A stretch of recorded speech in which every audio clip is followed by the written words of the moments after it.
Chapter 8. The prosecution calls Alison Webb to the stand. Prosecutor Shelley Handers told the room at large. Alison stood up, wearing a blouse that revealed a bit too much cleavage and pants that were tighter than a nonprofit's operating budget. Alison moved slowly, wearing giant Jackie O-inspired sunglasses and a bandana that hid her hair. Alison still looked rough after her most recent indulgent dinner. After a minute of crossing the jury, Alison sat down in the witness box with a mighty thud that made everyone jump up in surprise. The court would like the witness to take off the sunglasses, Judge Pesley ordered. I need them, Alison croaked. Why does the witness need them? Judge Pesley looked around the room to see if anyone else agreed that this was irregular. I'm not sure, Your Honor. Even Shelley's dramatic ass was confused at the proceedings. Alison, why do you need these sunglasses? The bright lights in this courtroom offend the senses, Alison pitched. She was throwing spaghetti at the wall and hoping it stuck. She's flailing up there, Mariah leaned over and whispered into my ear. She's going to get grilled. I was suddenly hungry for grilled food. Curse me for not being hungry enough for food before sitting through this cursed trial. Fine, we'll allow the sunglasses. Judge Pesley decided it wasn't worth interrogating any further. And they look good on me, too. I got them at the Sunglasses Shack, not the one at Beechwood Mall, the one at Summit Mall. Allison's casual brand drop made both the judge and Shelley suck their lips in. Defense attorney John Justinson Jacobs looked like a fox who had found a delicious, defenseless canary who couldn't fly away. Alison, tell us what happened, Shelley began, trying to normalize the predicament in front of her. About last night? Well, it wasn't my fault. The drinks were part of the ticket price for the week. Shelley's mouth formed a giant gaping O. Mariah and I both let out sighs. It looked like Alison's demeanor was related to drinks and not to illness. Who even knew if Alison was sick anyway? I meant about Jeremiah. Shelley shoved her thin finger towards Jeremiah Redwood, who appeared unbothered by the testimony. Oh, he attacked us multiple times. Redwood is a murdering psychopath. The jury buzzed, but John Justinson Jacobs yelled objection, and the jury was told to discount Alison's words. Shelley guided Alison through her testimony. Because Alison was hungover, it was easy to walk her through the basics. I see, Shelley nodded. So to summarize for the jury and for anyone who was a bit lost or forgetful, Jeremiah Redwood was selling drugs until he was betrayed by his partners. So in revenge, Jeremiah Redwood went out to kill his partners. He framed his partner Larry Elroy and then was going to kill Larry Elroy. He ended up sleeping with Larry Elroy's mother, who turned on everyone. Jeremiah got assassins to kill Larry Elroy's mother, and Jeremiah was going to kill you and your friends who are talented investigators and bounty hunters? Yes. Alison nodded comfortably. I didn't know if I agreed with talented. We were barely able to scrape by, but I hoped an adjective wasn't enough to commit perjury. Your witness? Shelley popped her mouth towards John Justinson Jacobs. Shelley Handers looked way too confident, which made me think she had not properly vetted Alison. If anything, the easy part had just went down. Now the defense was going to get a chance to fry Alison like fried chicken at a potluck in Kentucky. John Justinson Jacobs approached Alison with a smile. Just for the record, you didn't see Jeremiah Redwood kill Larry Elroy's wife, or Larry Elroy's wife's boyfriend, or Larry Elroy's wife's sister? I didn't see that, Alison answered honestly. Huh, neither did Larry Elroy. Weird. And you weren't killed either, right? So we don't know if Jeremiah Redwood is a murderer. He was going to kill us. You don't know that. He told us he was. I could tell you that I'm getting Dunkin' after the trial, but maybe I go to Starbucks or Speedway. Maybe I decide to cancel my coffee altogether. We are not going to convict someone based on the idea of doing a crime, are we? Alison looked dumbfounded by that logic, and so did the jury. I was starting to feel sweat at the nape of my neck. I was more nervous than a jellyfish at low tide. This case might be tougher than we thought it was, I softly tossed to Mariah. Do they have any forensics? Any witnesses? I don't know.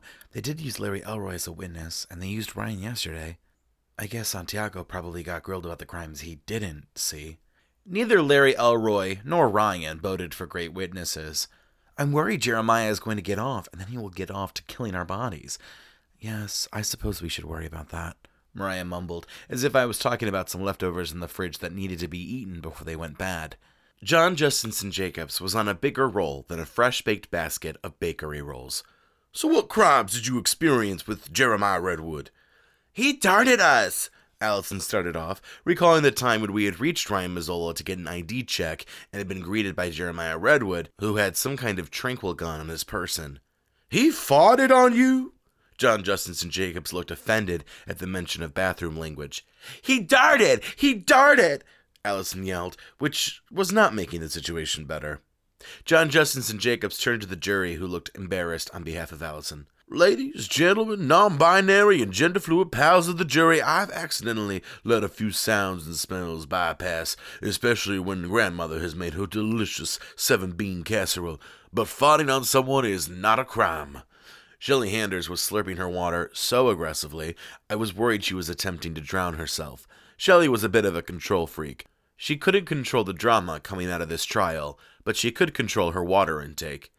"Redwood escaped from prison. Isn't that a crime?" Alison questioned, finally coming to her senses. "Can we blame a man for desiring freedom?" John Justinson Jacobs sounded like a privileged white kid playing devil's advocate in a humanities college course. "Yes, we can. It's illegal." Alison looked proud of herself for her logic. The jury agreed, many of them nodding their heads. So I hoped a couple of these charges would stick. Let's move on." John Justinson Jacobs flippantly waved his hand. "I have trouble finding this witness credible. Is it true that you sleep around town?" "Objection!" Shelley Handers popped up so quickly that the entire prosecution table shook with her. "The witness's sex life has nothing to do with the case."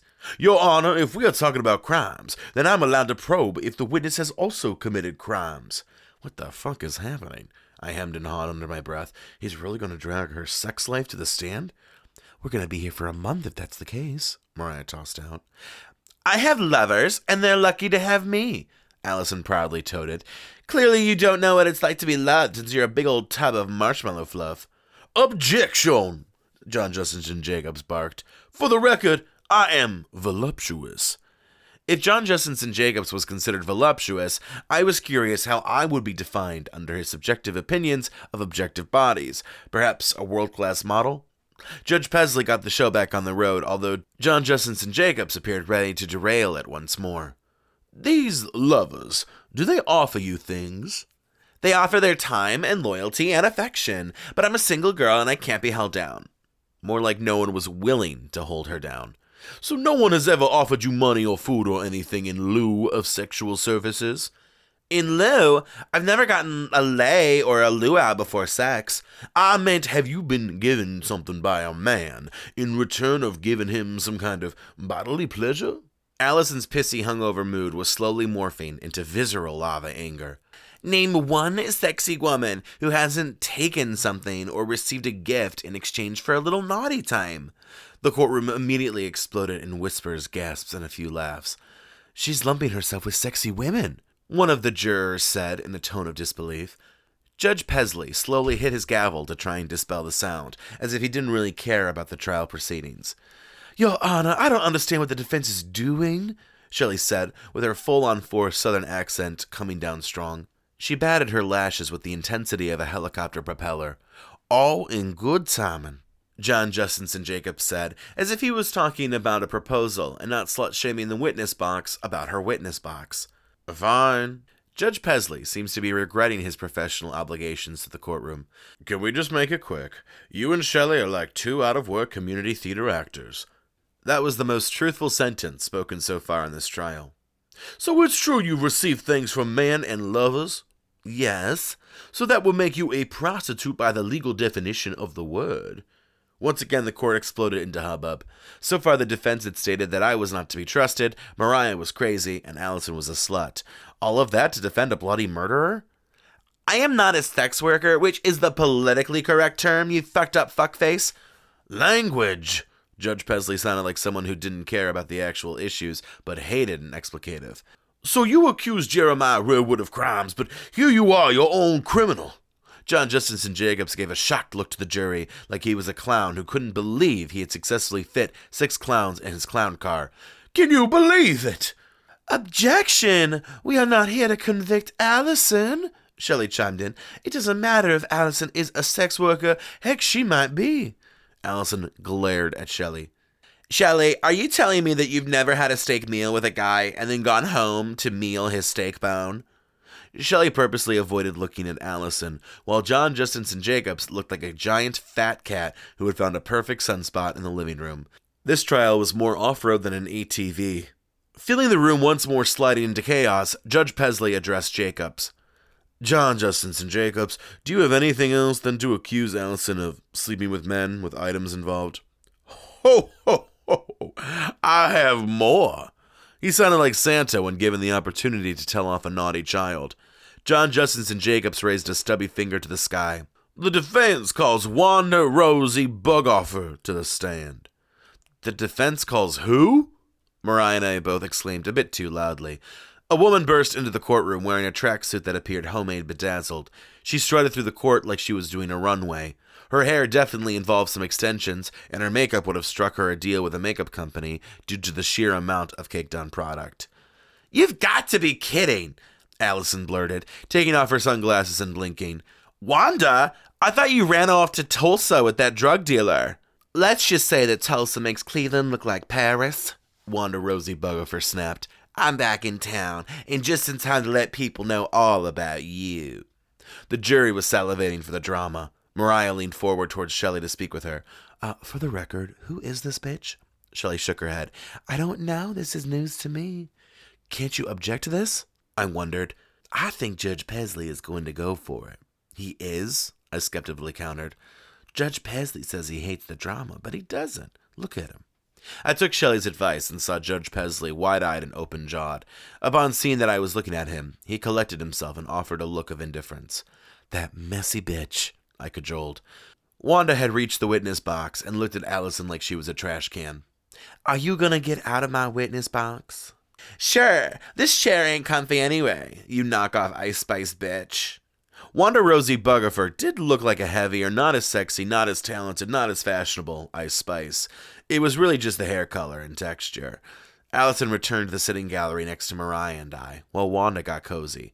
State your name for the record, John Justinson Jacobs ordered. Wanda Rosie Bugoffer. Do you swear to tell only the truth and nothing but the truth?